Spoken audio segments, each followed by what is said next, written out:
paano pag nasa ganung stage ka na in love ka sa kanya pero hindi siya nakakasabay sa level ng faith mo. Kumbaga gusto mo lang siya. Willing ka bang iwan siya?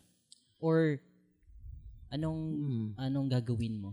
Dahil hindi pa naman ako dumadating sa ganyang punto. Pero ang kasi, ang paniniwala ko, mahirap talaga magsabay ang dalawang tao magkaibang direksyon. Yan, amen. So, kung hindi kami magka-level, hindi naman sa magka-level, kumbaga iba ang puso niya or iba yung nakikita pa niya sa life, ano ba yung goal niya, tapos iba yung sa akin, paano kami magtutugma?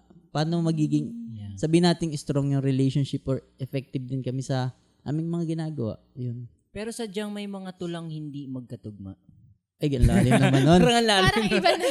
Ang lalim. Itugma na lang natin. Itugma na lang natin. Ipipilit ba? Kasi alam po ninyo, pagdating sa love, napaka-hirap o hindi mahirap. Kumbaga parang dangerous to pag nagkamali tayo ng tao Yes. na mapipili.